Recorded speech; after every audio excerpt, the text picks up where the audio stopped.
आदाब नमस्कार, मैं शाहिद उमैर। स्वागत है आप सभी का सियासत टीवी के साउथ इंडिया एक्सप्रेस में। आइए देखते हैं मुख्य समाचार। गौरक्षकों के एक समूह ने आज तेलंगाना के नालगोंडा में बछड़ों के कथित अवैध परिवहन के खिलाफ कार्रवाई का आह्वान किया। कुछ गौरक्षकों ने आरोप लगाया कि रमजान के बहाने बछड़ों को अवैध रूप से ले जाया जा रहा है। एक निगरानीकर्ता ने कहा, गाय हिंदुओं के लिए एक पवित्र जानवर है और हम गाय को मां मानते हैं। मुसलमान वध के लिए बछड़ों को ले जा रहे हैं। गौरक्षकों का आरोप है कि ईद और बकरीद जैसे त्योहारों के नाम पर गायों की हत्या की जा रही है। उन्होंने कहा, पुलिस और संबंधित अधिकारियों को ऐसी गतिविधियों में शामिल लोगों पर कार्रवाई करनी चाहिए। निगरानीकर्ताओं ने हिंदू समुदाय से ऐसी घटनाओं के खिलाफ कार्रवाई करने और पुलिस को रिपोर्ट करने का आह्वान किया।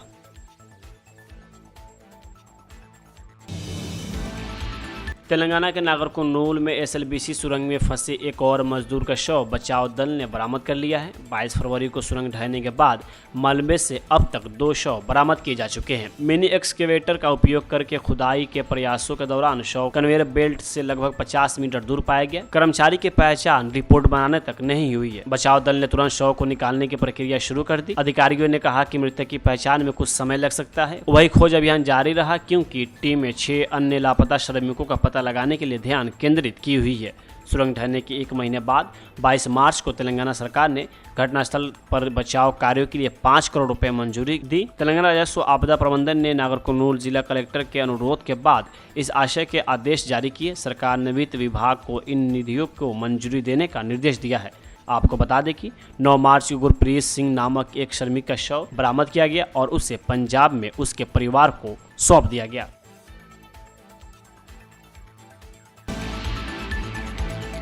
एआईएमआईएम के फ्लोर लीडर अकबरुद्दीन अवैसी ने आरोप लगाया कि हाइड्रा और मूसी नदी परियोजना के डर ने शहर में रियल एस्टेट को प्रभावित किया है। विधानसभा सत्र के दौरान बोलते हुए उन्होंने ये टिप्पणी की, यह पहली बार नहीं है जब विधायक ने विधानसभा में यह मुद्दा उठाया हो। इससे पहले भी उन्होंने आरोप लगाया था कि हाइड्रा के डर से लोग छोटे छोटे प्लॉट भी नहीं बेच पा रहे हैं। रियल एस्टेट विशेषज्ञों के अनुसार हालांकि शहर में हाल ही में हुई तोड़फोड़ के कारण लोग हाइड्रा और मूसी नदी परियोजना से डरते हैं, लेकिन मांग पर कोई खास असर नहीं पड़ा है।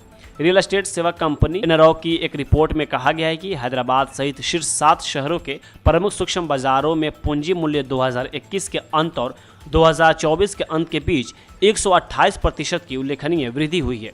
रिपोर्ट के अनुसार गचिबौली में कीमतें 2021 के अंत में 5,010 रुपये प्रति वर्ग फुट से बढ़कर 2024 के अंत में 8,900 रुपये प्रति वर्ग फुट हो गई है, जो 78% की वृद्धि को दर्शाता है। हैदराबाद में रियल एस्टेट पर हाइड्रा भय और मूसी नदी परियोजना के प्रभाव को उठाने के अलावा विधायक ने आरोप लगाया कि अमीर व्यक्ति गरीबों की कीमत पर सरकारी लाभ उठा रहे हैं।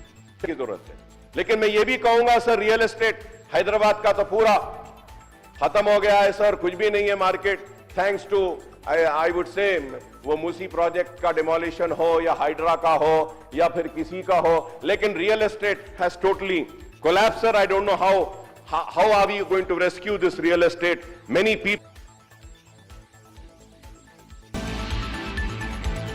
वक्फ संशोधन विधेयक पर जेपीसी के अध्यक्ष और भाजपा सांसद जगदम्बिका पाल ने कहा कि अगर यह सरकार वक्फ में संशोधन कर रही है तो यह केवल भलाई के लिए है, किसी की धार्मिक स्वतंत्रता नहीं छीनी जा रही है। वक्फ बोर्ड एक वैधानिक निकाय है, धार्मिक निकाय नहीं। ओवैसी देश को गुमराह करने की कोशिश कर रहे हैं।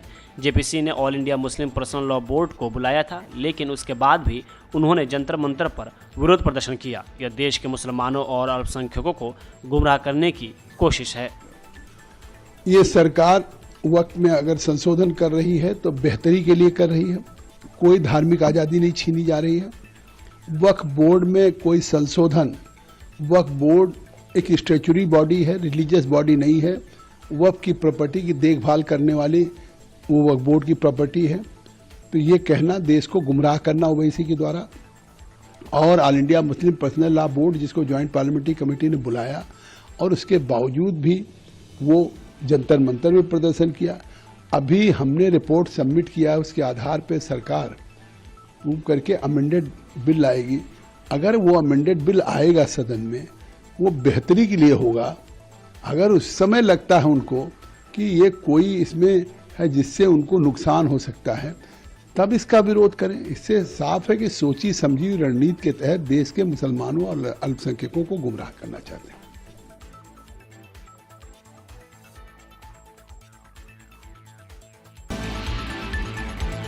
राज्यसभा सांसद और भाजपा ओबीसी मोर्चा के राष्ट्रीय अध्यक्ष डॉक्टर के लक्ष्मण ने कहा कि जब से तेलंगाना में कांग्रेस सत्ता में आई है, राहुल गांधी ने तेलंगाना जाति जनगणना के दौरान कहा था कि यह पूरे देश के लिए रोड मैप बनेगा, लेकिन अब 90% मुसलमानों को ओबीसी श्रेणी में शामिल कर दिया गया है। इस तरह ओबीसी के अधिकारों को छीना जा रहा है, वोट बैंक की राजनीति की जा रही है। देखो, कांग्रेस तेलंगाना के अंदर जब से सरकार में है तब से लेकर राहुल गांधी ने जब जातिगत जनगणना का उद्घाटन के समय में आके बताया ये पूरा देश को एक रोड मैप बनेगा, एक रोल मॉडल भी बनेगा। मगर जातिगत जनगणना के बाद आंकड़े जो दिया गया, आज तेलंगाना के अंदर जो मुसलमान है 90% मुसलमानों को ओबीसी सूची में जुड़ा गया है। इस तरह ओबीसी का हक छीन लिया जा रहा है। कर्नाटक में किया क्या, 4% जो SC ST ओबीसी के लिए अलग जो आरक्षण का प्रावधान था वो हटाकर पूरे के पूरे 4% मुसलमानों को दिया जा रहा है। इस तरह तुष्टीकरण राजनीति जो कर रहे और राहुल गांधी जो रोल मॉडल बना चाह रहे, यही देश भर में सभी मुसलमान जातियों को ओबीसी में जोड़कर ओबीसी का हक छीन लेकर जो आप साजिश चल रहा, जरूर भारतीय जनता पार्टी ये धर्म के आधार पर आरक्षण होना ही नहीं है।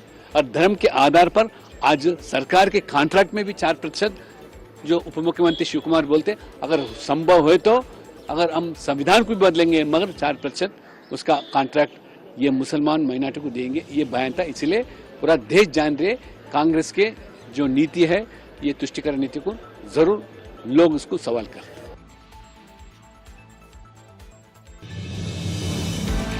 कर्नाटक के डिप्टी सीएम डीके शिवकुमार ने संविधान पर दिए गए कथित बयान पर केंद्रीय मंत्री प्रहलाद जोशी ने कहा, कांग्रेस पार्टी और डीके शिवकुमार को माफी मांगनी चाहिए।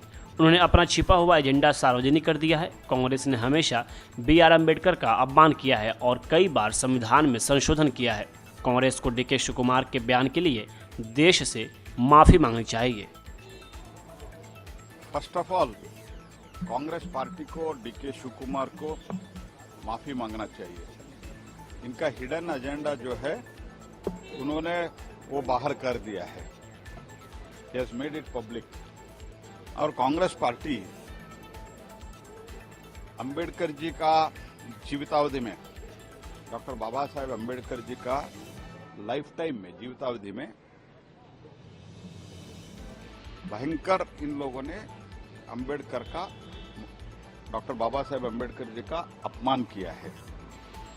अंबेडकर जी का अपमान, चुनाव में हराना, बाद में क्रिमेशन के लिए अलो नहीं करना, ये सब किया है। उसके बाद बार बार 1951 ने चुनाव से पहले ही अमेंडमेंट किया, बाद में इमरजेंसी में क्या किया, 356 में आर्टिकल 356 कितने बार उन लोगों ने दुरुपयोग किया, ये सब आज हमारे सामने है। इसके बावजूद भी ये प्रिविलेज मोशन मूव करने का मतलब क्या है? तो प्रिविलेज मोशन, प्रिविलेज कमेटी है, अपने आप उसमें डिसाइड होगा। लेकिन पहले इन लोगों ने जो संविधान के बारे में और डॉक्टर बाबा साहब अम्बेडकर जी के बारे में लगातार इन लोगों का रुख जो है वो बहुत बार लोग देख चुके हैं। तो कॉन्स्टिट्यूशन, इन लोगों ने बार बार कॉन्स्टिट्यूशन का अपमान किया है, शाहबानो केस से लेकर, इमरजेंसी लेकर, आर्टिकल 350।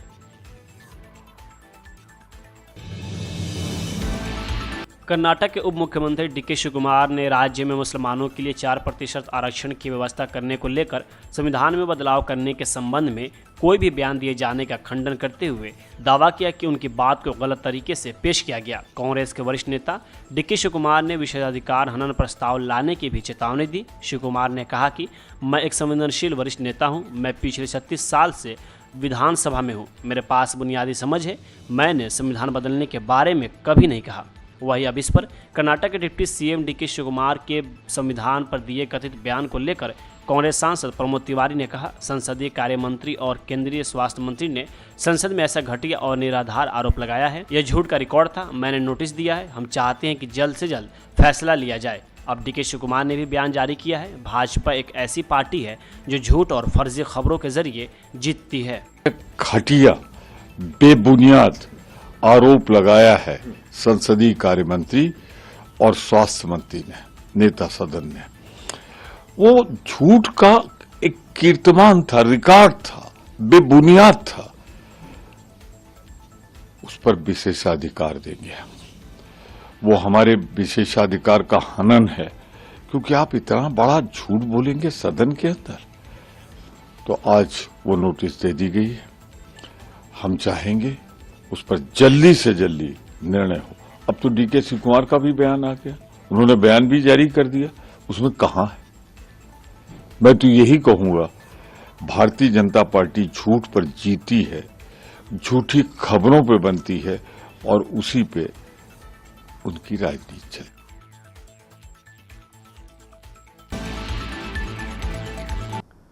साउथ इंडिया एक्सप्रेस यहीं होता है समाप्त। मुझे दी इजाजत। बाकी खबरों के लिए बने रहें सियासत टीवी के साथ।